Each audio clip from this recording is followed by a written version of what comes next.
Ann Coulter will be with us. The president announcing no more immigration for a while. Not the first time this country has done that.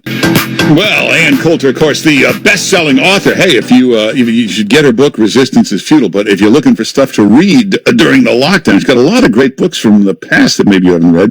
Let's go to AnnCoulter.com. Of course, you can get them on Amazon. Make sure you follow her on Twitter. Great tweeting all day and night. Ann Coulter on Twitter or AnnCoulter.com. Ann Coulter, how you doing?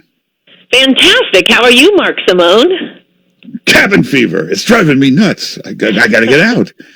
So, hey. Well, I think your state and city is going to be one of the last to open. I mean, most of the cases, I guess not most, but by far the plurality. The same way, how liberals are always bragging that Hillary got the most popular votes in the election. Well, not if you take out a single state, California. Yeah.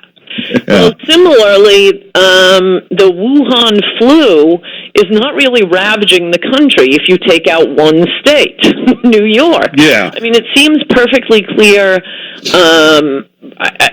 Everyone keeps asking more testing, but there have been studies showing that being outdoors, being in the sunshine and warm weather reduces the transmission, and the places where it transfers are indoors and on transportation. It seems to follow. I mean, there are a few big mass events like, I guess, Mardi Gras, that sort of thing. But mostly it's the public transportation. So the government responds by saying, out of the parks, off the beach. But we're going to keep the subways running.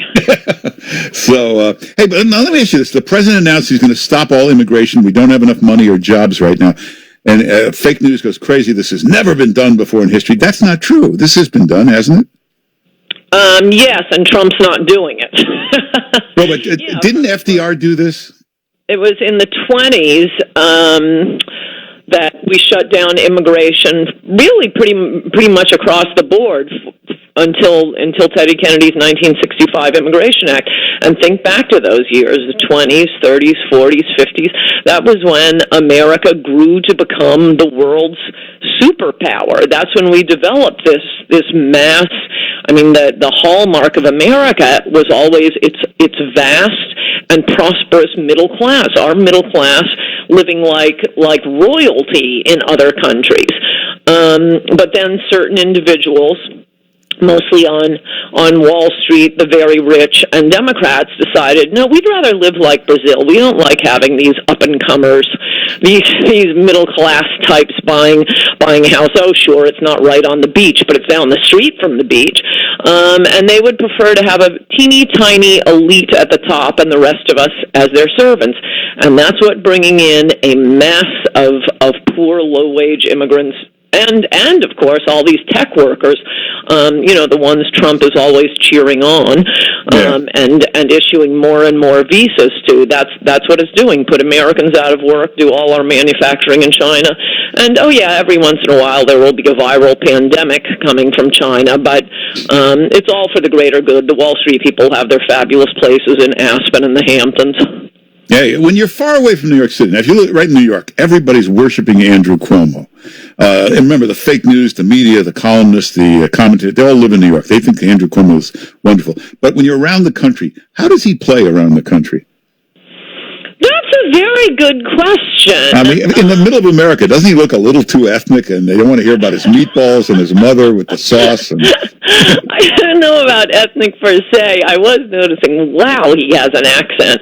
I am getting a little bit sick of hearing about the meatballs and all of his little homey touches.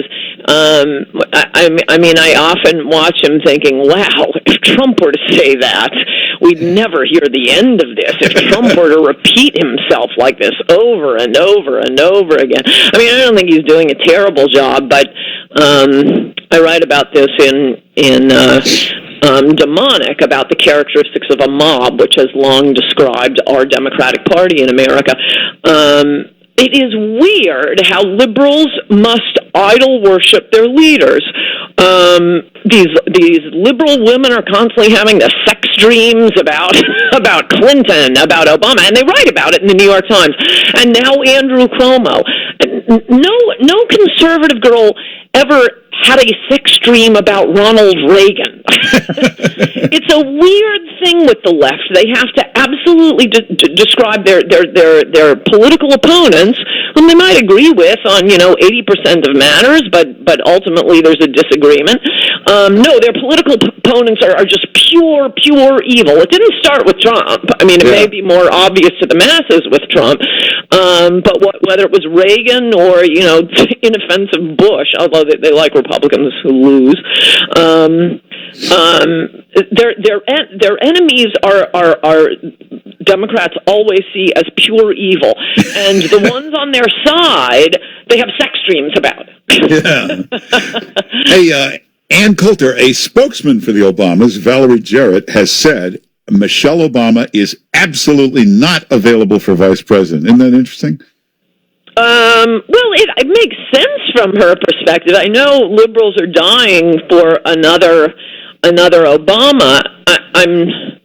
I mean, it may not make a difference. It ought to make a huge difference whom Biden chooses as his vice president. America, get used to it. That's going to be your president.